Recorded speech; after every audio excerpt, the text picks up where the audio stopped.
Now you might be wondering, how did we arrive at the term exploitative in that title that we've given to this conversation? I guess we'll leave that to you, because there are several factors responsible for market prices. Several factors. In this country, someone was telling me that, a bag of tomatoes in Kano or Kaduna was X amount. But by the time it got down south, it was going for something in the region of between 100 and 300% higher. And the question you want to ask is why? Of course, it's natural to ask those questions. But what are the things responsible for such increases? And that's for things that are not imported. How about those that are imported? What are the factors responsible for such things? Now, given the rising inflation and decreasing consumer purchasing power, governments often adopt several measures to cushion the impact of these macroeconomic charges on the people. Now, in response to the high cost of living in recent months, the Federal Competition and Consumer Protection Commission has threatened to penalize businesses involved in price fixing and price gouging, issuing a 1-month moratorium for them to reduce prices, which has been marked by undue price inflation that defy explanation. They also believe that these uncontrolled increases had eroded consumer trust and threatened the stability of our economy. We understand, if you check, you can do that yourself now. Section 107, subsection A of subsection 4A of the FCCPC Act clearly states that where the undertaking is a natural person, a natural person is liable on conviction. When the undertaking is a natural person, is liable on conviction to imprisonment for a term not exceeding 3 years or to payment of a fine not exceeding 10 million naira. Now that's steep. Or both, the fine and the imprisonment. 4B says, where the undertaking is a body corporate, it's liable on conviction to a fine not exceeding 10% of its turnover in the preceding business year.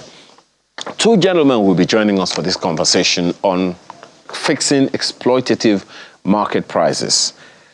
Here in the studio, I have Mr. Wale Smatoyerinde, Director General of the Nigeria Employers Consultative Association, NECA. Good morning and thank you for joining us. Good morning, Ayo. Thanks for having us once again. Now, first of all, when you heard this, should I say, order of the FCCPC, how did it resonate with you? First, thank you for having us once again, and good morning, viewers. I think the first reaction basically was the order was misplaced. It was, I think it's more sensational in nature. Okay. And it doesn't really address the key issues that we should be addressing. Okay. And we're a bit worried when regulators are contesting popularity quotient with show business practitioners. It's worrisome for us, because regulation is a serious business, and regulation doesn't exist on its own. It exists within the context of an ecosystem. That is the country as a whole. So we cannot extricate ourselves from the issues and play the ostrich and say we want to we're giving ultimatum to traders, to businesses, when the key fundamental issues we have not addressed it. As the same way we give the ultimatum to these businesses, then we should also be generous enough to give ultimatum to those factors that constitute clogs in the wheel of appropriate pricing of goods and services.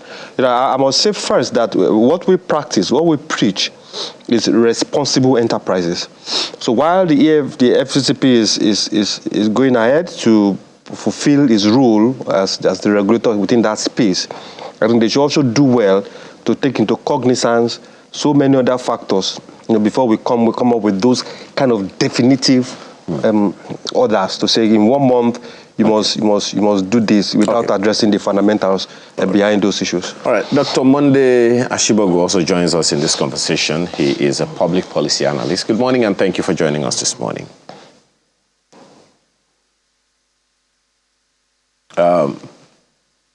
If you can unmute, would be glad, because I'm not sure we can hear you well.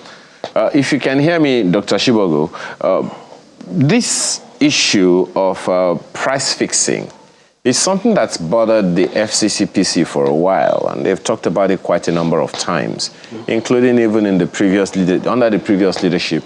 We understand that the FCCPC came out hard on people who fix clearly exploitative prices. It would seem like some people just gather together and say, let's agree to this price and we're not going any lower. I mean, what's your perception, first of all, of that issue? Well, for me, the objective of any business is to maximize profits. And where a regulator falls in is to ensure that while maximizing such profit is within the ambit of the law, and also within the rules that governs what we call corporate governance, businesses that follow ethical guides to making profits. However, recently the as it's called, FCCPC, has almost become a show business by pandering to the gallery. Why we're concerned is because you do not come to determine my production cost, and then if you don't have the capacity to determine my production cost, you cannot also determine my sales cost. And you must establish, there must be clear evidence to show that these prices that were being fixed are exploitative. The last time I checked was where you have prices that resonate differently from the reality on the shelf. Yes, FCCPC can come in to look at it. For example, there were stores that had, for example, prices of products at 1,000 naira, and when you get to the pay point, they tell you where to pay 1,200. These were things that people would look at as, consumer exploitation. But where you are not involved in the production of such product or service from the beginning to the end, and you are telling me my price is exploitative, I think it's out of the question. And they've not come out to establish to the public that these are measures to detect where you can say prices of goods and services are exploitative. For example, if someone comes out and speculates that cement should be sold at a given price, and others are ensuring that that price is not being sold at that price that the person has stated, it is one thing to be sensational with the statement. It's another to establish clearly that there's every room to show that just one moment, if you can hear me. You already established that it is within the sphere of influence of the FCCPC to intervene where necessary. Is it the problem of inadequate information for you from this government agency, or the fact that you think it is something that they just do at random? This conversation, as I said earlier, it's not new. It's something that the FCCPC has had to deal with from time to time, and it's been in the news. The revelation, concerning the cement price that you talked about earlier wasn't even from the FCCPC. It was from the Bua Group, cements, and they were saying, look, we know that it is possible to bring down the price of cement by at least 50%. In fact, by 100%. Because he says that they are selling the cement at between 7,000 and 8,000 naira. But the bigger marketers are saying no, that this organization will sell with the intention that the market price will be 3,500 naira. But the people who sell them, the retailers, sell them much higher to the people. The FCCPC hasn't even spoken to that one. Should the FCCPC intervene in that reaction, would you say that they are outreaching themselves?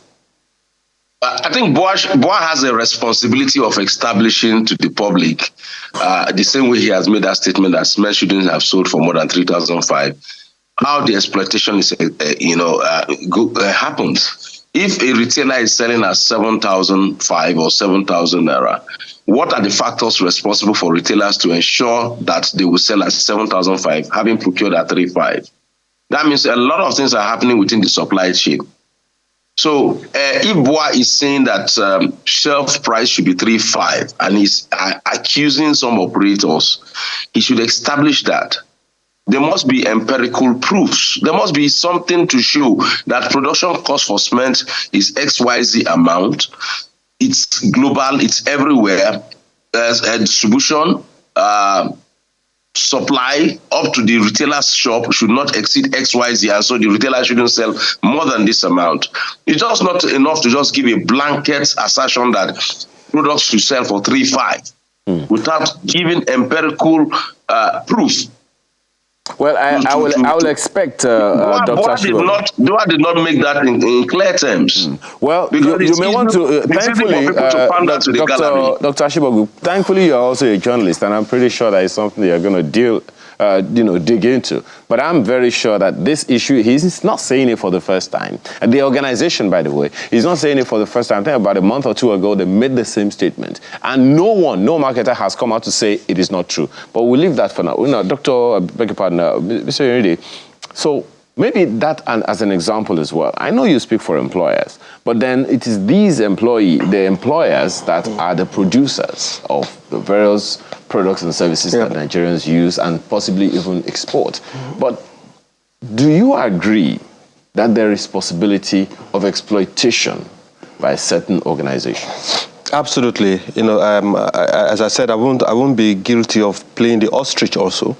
While we preach and promote responsible enterprises, there's also the tendency for some individuals, unscrupulous individuals, to want to also exploit the system and become greedy within the context of the kind of profit that they're looking at. And systems are created to regulate certain things. It's unfortunate when the board chairman mentioned the issue of the cement. When cement is supposed to be sold for this X price, and at the dealer side, the dealers are saying they cannot sell for that price.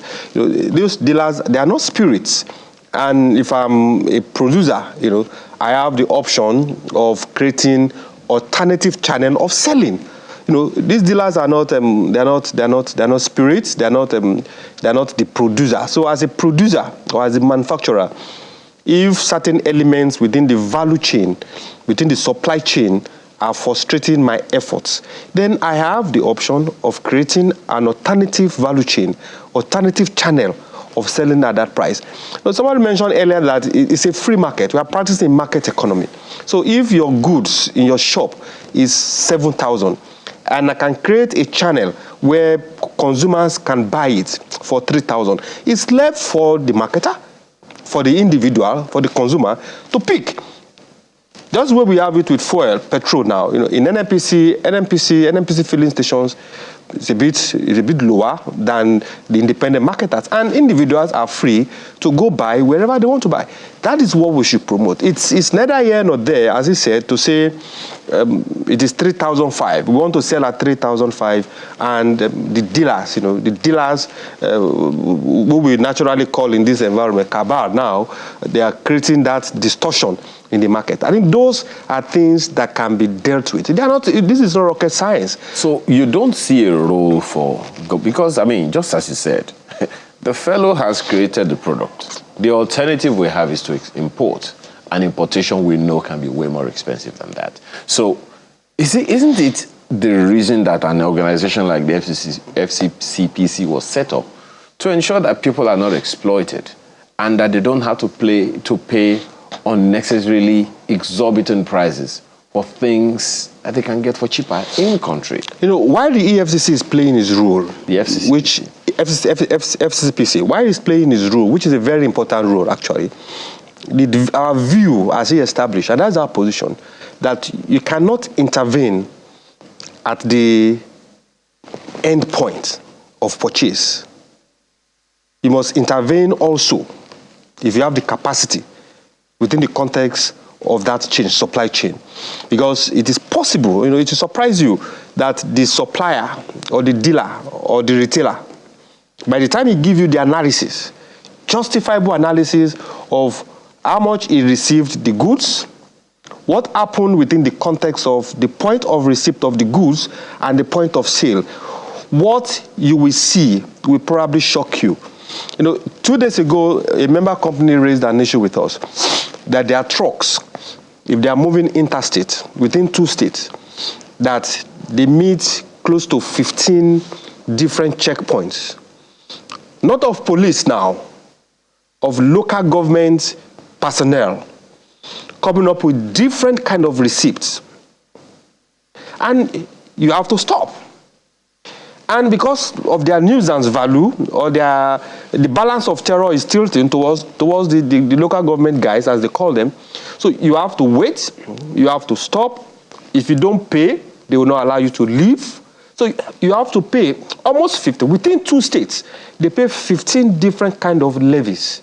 Some legal, some illegal. Now, to the FCPC, to the producer, is probably not aware of those issues. Now, he has paid 15 different type of levies, fees. Where is that cost going to come? Where is he going to add it to? Then he gets to his shop. If he's a big dealer, he has to face a multiplicity of taxes. Currently, when we say businesses are paying over 60 different kind of taxes, levies, and fees, people think it's just statistics. It's real. Where will that cost? Where will it be built into? Now he has, if he's unfortunate to be in Band A area, where he has to, the cost of power has increased exponentially, then where is the cost going to come into? So we can't play the ostrich and say we are regulating at the selling point. We have to be involved. We have to show interest, and that is where government have to show key interest. That is the fundamental role government have to play, to make sure that from the cost of production one is not exorbitant, and also make sure that all the regulatory issues, regulators you have to deal with in between, cost of energy, cost of forex, you have to deal with all those, because those are the things that build into the cost of this goods. So now, we have to interrogate it and interrogate it properly. Well, everyone is listening to you. I think gentlemen, I think we are underestimating, forgive me if I'm wrong, the capacity of our federal agencies or any government agency to do whatever they need to do. Yes, we do have, in human challenges from time to time. But I find it sometimes really, interesting. So, Dr. Shibok, let me ask you this one. This one is from Henry Enwunonu. He's been listening to us and says, and I'd like you to respond to it. I agree that the FCCPC has statutory powers to protect consumers of products and services from profiteers. Else, there is no government, and we're in a banana republic. Farmers themselves, and this is where the question is, farmers themselves have confirmed that it's the middlemen and traders that are fixing prices. The Bua Group chairman's revelation is another example. So, how do you respond to that? Middlemen and traders, their intervention in ensuring that people are exploited. Well, middlemen and are bound to exist in every business. It's been there from the time trading ever started. There will always be middlemen. There are people who actually facilitate the supply chain, and they will always be there. But the truth be said, when a big corporation makes such allegations, that also corporation has capacity to bypass that particular channel of distribution. For us, a firm as big as BOA has the right to say they will sell directly to the public. Nobody would go against them. There is no law that says BOA should not sell directly to the public. And you think, you don't think that is you don't think that is unnecessary and an unnecessary distraction from their core primary responsibility or desire to produce products for so. people. You see, no, I You're expecting them to go set up shops again and employ people to be selling the thing that some other people, if they did the right thing, would do easier for the people? No, there are responses to different market scenarios. You see, where you find a market becoming that exploitative and you want to affirm to the public that this is real, you can say, look, I'm going to just do that at my depot, for example. It's 3,005. And anybody who wants to buy, come there, whatever quantity you want, you will get it. Now, that would also force the hand of those dealers and distributors because they are majorly buying from him. They are also buying from other dealers, other suppliers. So if those distributors find out that he does not need them for the public to know that this is the price, I can tell you for free, they will be compelled to beat down the price. That's another way to show proof. Other businesses have done that in the past, where dealers and retailers have held them to ransom. What they did was to bypass the market and started selling directly to people. And when they started doing that, the dealers and retailers were compelled to bring down the price. Because if I can walk to a Boa plant and I pick up bags of cement for 3.5, why would I go to a dealer? I would bear the transport cost and pick up my cement for 3.5 if I know that my transport cost would actually not be of any significance to me.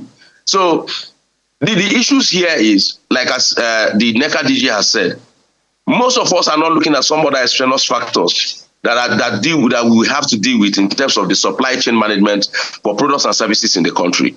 Multiple taxes and levies, both legal and illegal. We're not holding funds for profiteers.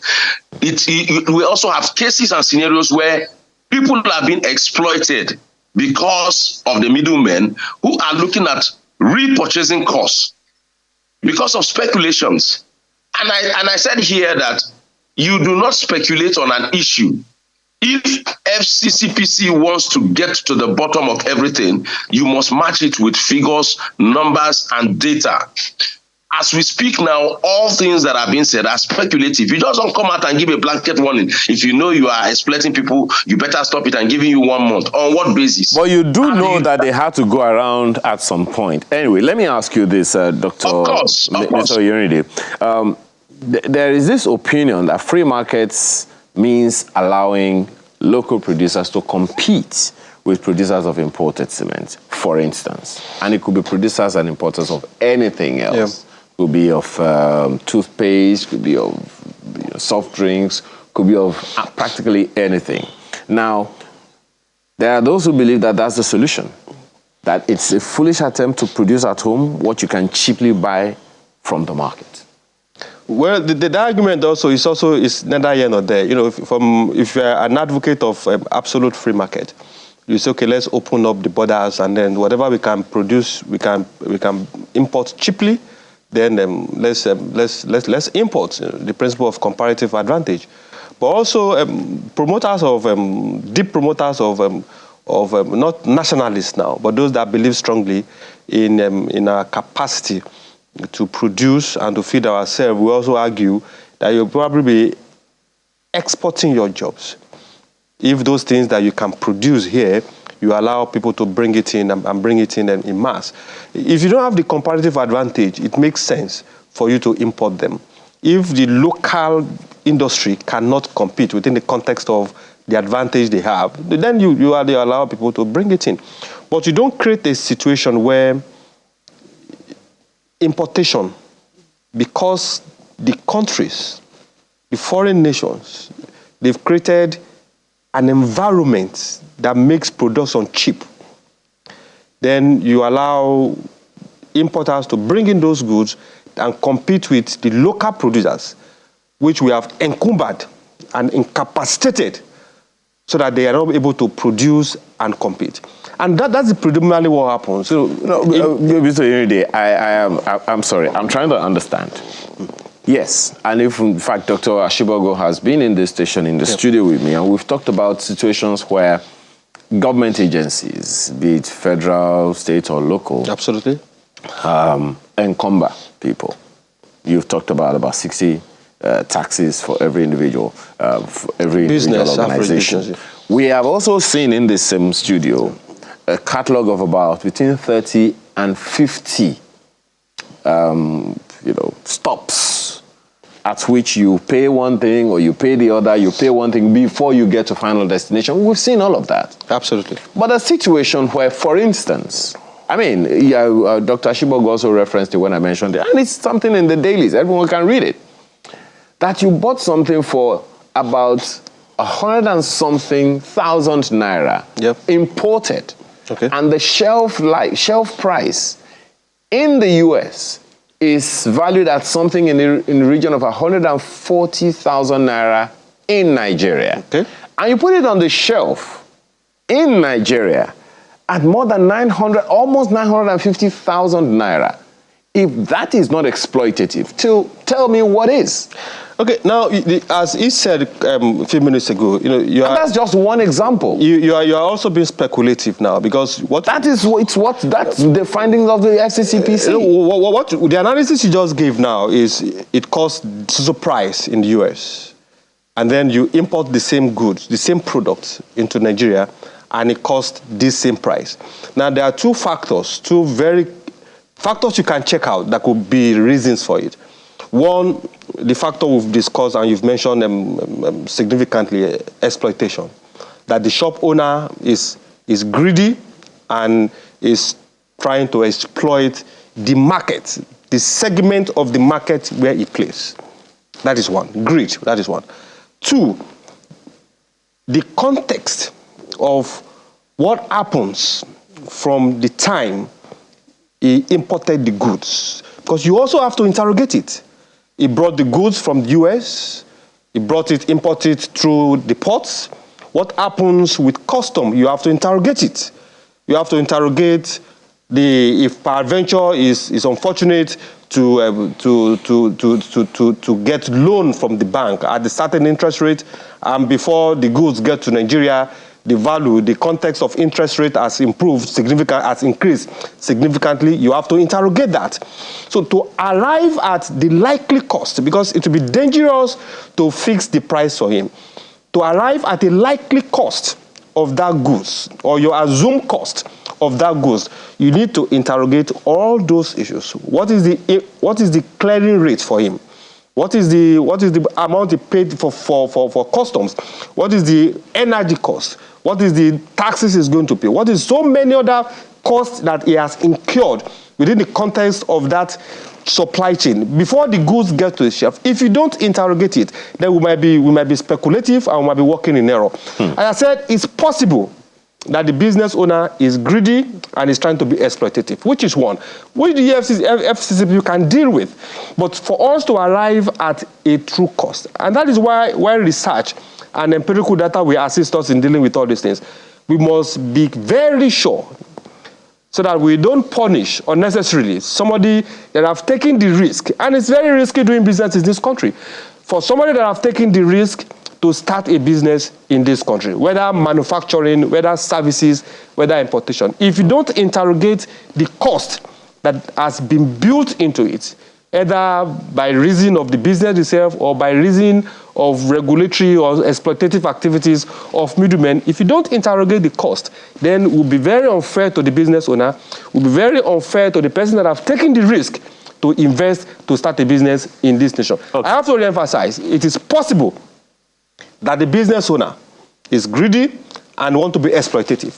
And at the same time, you don't, because of the exploitative action or tendency of one or two business owners to now put others that are legitimately doing their businesses, but they have been caught in the quagmire of all these taxes, all these levies, they have been caught in that quagmire. You don't punish them because those costs, they are real. You mentioned earlier today that I have to say this also, that University of Lagos electricity bill is over 1 billion. Do they run a manufacturing business in UNILAG? It's basically offices. So if I'm a business owner, and before now I'm paying 1 million, 10 million, 100 million as an electricity bill. And because I'm fortunate or unfortunate to be in Band A, and I have to pay 1.3 billion, where exactly do you want the cost to go to? It goes back to the cost of the goods. Now, I'm going to both of you are going to speak to this, but listen to this one, Dr. Ashibogu, from Dr. Ojo, who is an environmental management consultant, and he sent us an email, says, the views of the gentleman you are chatting with gives us a clear idea of where we are. Imagine asking Boa to set up a retailership and be selling 1 or 2 bags to the public. What then is the essence of having registered dealers? He says, while we can even understand possible hikes in the costs of locally produced items, especially food, given diesel costs and so on, what about imported items? When we ask to let the poor breathe, believe me, it's not government alone. Our self-inflicted pains are much more than whatever we think government is doing to us. In fact, it is Nigerians happening to Nigeria, or the other way around. Speaking to that, and the question here for me is, we have looked quite copiously at established businesses, and Mr.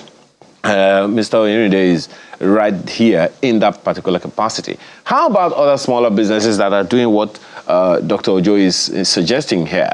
How about those who are not within the NECA group, who are not within the OPS group? How about micro and small enterprises who themselves take advantage of the situation to hike prices? That's why our topic is not about exploring the FCCPC, but looking at fixing exploitative market prices. It's a generic one. So how about that, Dr. Ashibogu? But you should recall that for 6 years, I was a spokesperson for the Nigerian Association of Small and Medium Enterprises. And I can tell you from my experience that sometimes the dangers here are 2 things. The dangers of assumptions and generalizations, that every other price for products are either exploitatively fixed or people are. Yes, we have elements of such existing. We acknowledge that fact. And so Dr. Ojo should take it in good faith that we share the same pain as he does. We've had issues where it's established that an individual has actually been exploitative in their pricing. It's there. They will exist. But the truth be said, for you So can we, just a second, because we have already given it to the FCCPC quite significantly. So can we speak to Nigerians? What should Nigerians do to such Nigerians who are exploiting themselves? See, there's no monopoly of products here in Nigeria as we speak right now. The retailer who has fixed a price that is exploitative, you have a choice to go elsewhere to pick up that same product in another store at a less amount, except where it is seen as gang-upped. So, and that's but which we find very. I'm being very comfortable not to say that it is true. You don't generalize, and I don't work on speculations. Empirical data is very important for you to actually accuse a set of persons of racketeering, price fixing, and so on and so forth. It's not that it hasn't happened in this country before, Dr. Ashibogu. Remember the telecom sector? But please, we need to be very careful. We must avoid 2 things: being speculative and generalizing. And I'm being very careful about it. I accept the fact that we have cases of exploitation. We have cases of people fixing prices arbitrarily, people who are trying to mark up beyond market expectations. These things exist. But what I will I will not do is to generalize or just speculate that it is so universally everywhere. No, I will not do that. We must have empirical data to show that these things exist. In the case of what that I used as example, I said you can bypass a market to show proof. Do not mean that that's what's going to be sustainable. You will force the hand of the middlemen and retailers and dealers to be whipped into line as far as the public is now aware that this is a cost. Okay. Mr. Oyinrinde, again, we're not directly speaking to OPS, but the OPS is fed by these micro, small businesses. Now, recently, not too long ago, about 2-3 months now, a monarch in Ife sent his emissaries to the market and told the people, bring down your prices because we know that you guys are doing this. In fact, the announcement from the monarch said to them that, look, the trade unions are now dissolved in the market. Now, even I think it also happened in Lagos. Some people went to the market, one market in Lagos, and look, how much is this? And they told them the price and said, reduce the price to this or else. So those things happen. So when we say that when Nigerians go to the markets, it's because other Nigerians went to the market and saw these things happening. How do we deal with those? Because those are the ones that will bring prices to the OPS to produce. And you will, of course, naturally, as you said, mark it up. You know, it's quite unfortunate, really, and it speaks to where we are currently, you know, within the context of our patriotic quotient. You know, what we have currently, I think the psyche of an average Nigerian is so bastardized that he looks for, because he has been so exploited by government, successive administrations, so he looks for who is the closest to me to exploit, which is quite unfortunate. You know, there was also an issue somewhere in Ilorin or Kwara State, I can't remember, somewhere in Kwara, that a woman in the market wanted to sell her own gari at a cheaper price. And the other sellers, you know, they went there, told her that you can't sell at this price. You know, it's not government, it's not the business. You know, it's just the individual that said, look, you can't sell at this price. This is the price we want to sell it. And those are the key issues that we think government can play a significant role. In the organized private sector level, those are the critical role we think the FCCP can play, because that is price fixing. That is antitrust activities that you cannot gang up, you cannot form monopolies to say this price is what you have to sell. I think the traditional rulers have to have a role to play within the context of that local environment.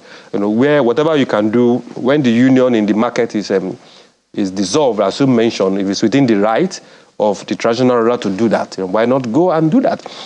Unusual situations and circumstances sometimes require unusual intervention. And when he said the issue of, okay, why can't I bypass the dealers for a while to prove that actually this thing can happen?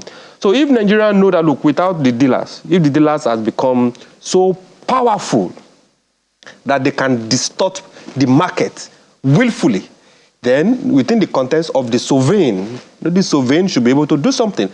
And the issue of the fuel subsidy also, you know, cabal in the fuel subsidy, it was worrisome when the president, during his comments, you know, when he made the pronouncement then, during one of his public comments, his addresses, and he said there are cabals in the oil industry. And you wonder, you know, why can't the sovereign frontally address the issue of the cabal? So now we have built cabals in different sectors, as you have the cabals in the market, the local market, then you have the cabals everywhere. But the sovereign can actually address these issues. And if they are so strong that you can't frontally face them, then you can go the unconventional way and create new channels, alternative channels of supply, so that the consumer can actually benefit. What Lagos State government is doing, this market, I think this Sunday market, I think it's one of those, it's an innovation. Because if people should go to the general market, then why not create an alternative channel? And they created the Sunday market, where you can go buy the product at 50% the price. That means they've done the analysis, empirical analysis, to realize that this is the cost of this. So you can actually go to the market predictably, knowing that this is 50% of what I'm going to buy. So unusual circumstances sometimes will necessitate you to be innovative, and come back to innovation. Innovative in such a way that you can bypass those constraints in the short and medium term, so that you can get your outcome in the long term. And Dr. Ashibagu, what's to say that it's not the same people that are going to masquerade to go to these as places, as retailers, and buy these things in bulk and still go ahead and exploit other people? Well, I think we should be innovative. I don't think there's anywhere in Nigeria here where you say you can hold anyone to ransom when it comes to prices of products and services. Nigerians are very creative people. They are very innovative, and they have a way of getting what they want. Yes, you may have people who will gang up and then come off to buy off the shelf, but I think the answer will be very simple. The retailers are going to be there. They will always be there. Dealers will always be there. We always have people who have formed themselves as cabals and want to fix things for their own interest. What should be the responsibility of government is to look at these things with empirical data while nipping it in the bud. If you do not have empirical data, it is dangerous to generalize and speculate and say everything in the market has been hijacked, and we need to show proof. Because my concern is dealing with the issue not from a speculative point of view. If the marketers come out today to challenge you to provide evidence that this does not exist, I would expect the FCCPC to have documents to show that. I'll give you an example. For those who live within the Badagry region, just between the Badagry roundabout to Seme border, there are 19 checkpoints, 8 police checkpoints, 3 port services, NDLA, customs, and immigrations. And all those checkpoints are exploiting people on that route. I can say this with every sense of emphasis. Okay. You need to go on that road. And then at the end of the day, the person who is going to sell at Seme border or at any of those border towns, the prices are ridiculously high. Absolutely. Imagine buying bottled water for 1,000 naira. Well, maybe it's a hotel. Well, your final words. It's not. I know, I'm just kidding. Why we, and this is quite important to us at the organized private sector, why we commend the FCCP for doing, for his role, his very important role. We also think the FCCP should be more collaborative in its approach. I think they should be more collaborative and less punitive within the context of carrying out his role. The private sector is willing, we are ready, we are committed to driving price down, but we need the FCCP need the concurrence, the partnership and collaboration of all stakeholders to achieve its full objective. If not, we'll continue to be speculative, we'll continue to be sensational, and we'll have isolated the critical stakeholders that should help it to achieve its long-term, its short, medium, and long-term objectives. Thank you so much for your time this morning. Before we go, I understand we have one email that has come in. Because, the issues are not just going to go away. Absolutely. We have to continue to deal with them the best way that we can. Okay, that message is not coming in just yet. But just to also say that, and to thank you for being here this morning. Wallace Matoyorinde is the Director General of the Nigeria Employers Consultative Association. Oh, by the way, so many other questions. Abiodun Isaac is asking, Iniyodune from Lagos says, what happens in a scenario where the marketers agree together to fix price? What other data do we need than what we all are currently experiencing in the country today? It is very clear that we as a people do more harm to ourselves. Absolutely. And we blame the government for all this. Yeah. It's a shame that we have people like Nigerians who are saying and doing the things that they're doing to other Nigerians. Abiodun, thank you for your mail. Really. Well, Dr. Monday Ashibagu, thank you as well for your comment this morning. Truly appreciate your time. When we return, we get into the next conversation. Still similar. It's still got to do about numbers. Not prices, just numbers. Stay with us.